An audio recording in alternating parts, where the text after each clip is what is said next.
Hello again, gamers. Welcome back to the Board Game Captain. I'm the Board Game Captain.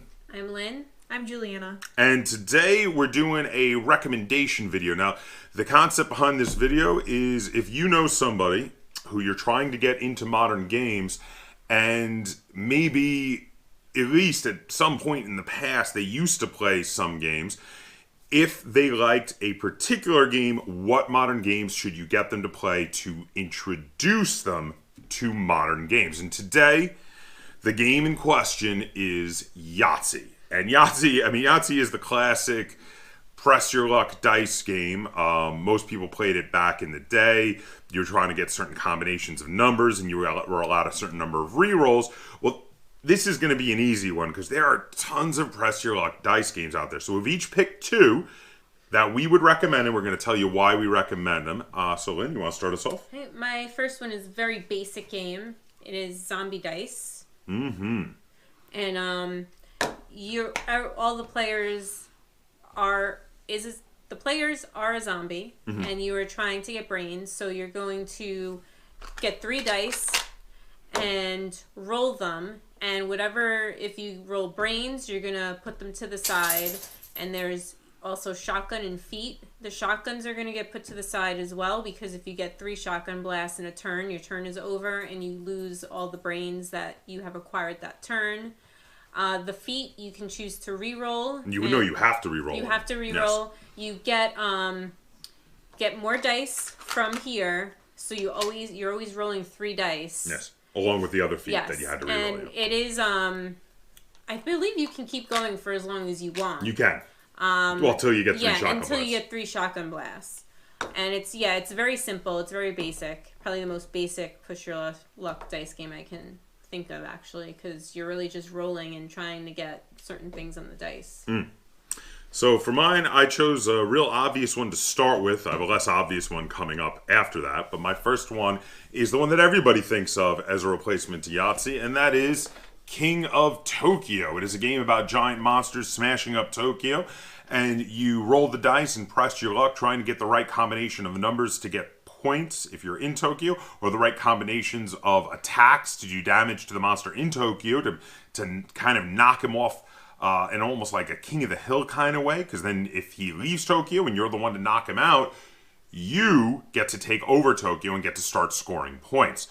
This is a bit more complicated than, say, Zombie Dice. Zombie Dice is like very, very easy. This is a little more advanced, but it's still not really like a heavyweight game. It's still maybe on the heavier side of lighter weight games, maybe almost a middleweight game. I'm not really sure. What do you guys think on that? But no, nobody. I mean, it's I would say middleweight. Middleweight? Yeah. Right. Maybe the lighter side of middleweight. Lighter side of middleweight. There are things you need to keep track of. All right, so lighter side of middleweight, but it's tons of fun. It's really awesome. The theme is great. I love the artwork, and that is King of Tokyo. And there is a newer edition, actually, with a new cover that is out now. We have the first edition here. But that is King of Tokyo. That is my first replacement to Yahtzee.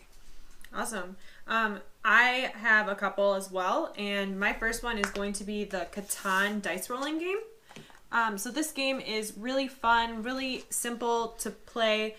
Each die has the sheep, the wood, the brick, the ore, and the wheat, and then also a wild space, which is... I think it's gold. It's gold, yeah. And that can be used if you get like 2 of them, you can substitute that for 1 of any other resource. And basically what we're doing is we're trying to build our city or our settlements, and you can build roads, and it's the same cost as the regular Kaptain game, so it's 1 brick and 1 wood, and that's worth 1 point. And then you can build cities, which is, the 2 ore and 3 wheat, I think. You can build settlements, and is it settlements, and is the bigger one cities? City is the big one. Roads, City's the big one. Yeah, and you can build knights. Knights and everything. The knights are actually pretty cool because they allow you to take any one of the resources for free, and you just get to use it once per game. But it's a really fun game if you like Kaptain, if you like dice rolling. I have a great time playing every time I do. And I mean, you do get a really cute little scorecard that has your little city or what is it called? Your like settlement. Your settlement. You know, it's got all the different. The Island of Kaptain. Yeah, the Island of Kaptain, and it's a really cute, fun game, and I would say it's pretty simple. Children can play it definitely. Yeah. Oh, and there's the two. There's a harder version. Right. There's two difficulties. Yeah. So once you're like, oh, I'm good with the. You know what's funny is this is actually, in my opinion, the closest to Yahtzee of any of the games we've mentioned so far, because just like Yahtzee, it's both a press your luck dice game and a roll and write game. Right. Yeah, and it's honestly really fun because you do have to pick what you're going to do, and you don't want to go with 0 points, and a road's only 1 point, but it's something. Yeah, and you keep going, and you can get more points, and it's a good time. Oh yeah. Yeah. So what you got for your next one? Oh, my next one is the Three Little Pigs. In this one, you're trying to build houses out of either straw, wood, or brick. And once in a while, the big bad wolf will come by and blow one of the houses down. But how to get the pieces is you roll dice, and there's a press your luck element with getting the pieces of the house. Yeah. You want anything?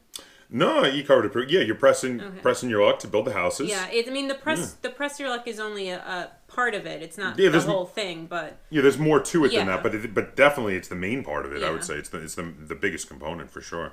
That's a fun game.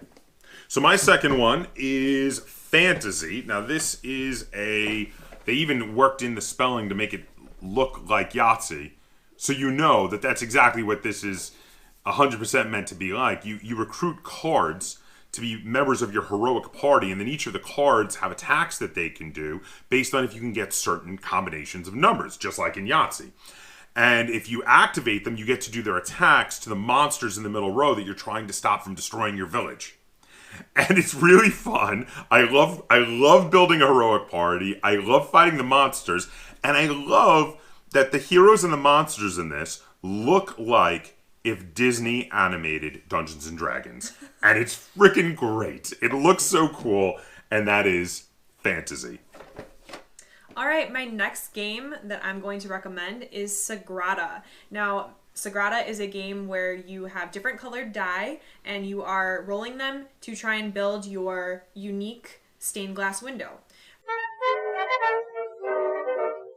Now, with this, there is, obviously the rolling and the luck, because you do need certain numbers or certain colors to go into your little stained glass window. You are also working you're only allowed to place your dice like adjacent to ones you've already placed, and it is like someone rolls the dice and then it goes around the table, so everyone gets to take one and then the last person takes two. So you are kind of trying to see what dice would work well for you, and try and look at other people's, but there's not very much take that in this game. And there's also a few other elements to the game, like there's tools that can give you different options, like re-rolling a set of dice or anything like that. And I think it's a great game. Not only that, but it's extremely pretty, and one of my favorite games to put on Instagram because it always comes up with a pretty little stained glass window when it's done. And there's a bunch of different stained glass windows. So now, I have not played this game. Okay. I've heard it's very good, but there's only so much time to play every game that you want to play. But hence why I would have had to have put a picture up, edited in here. But but it looks really pretty. It definitely does.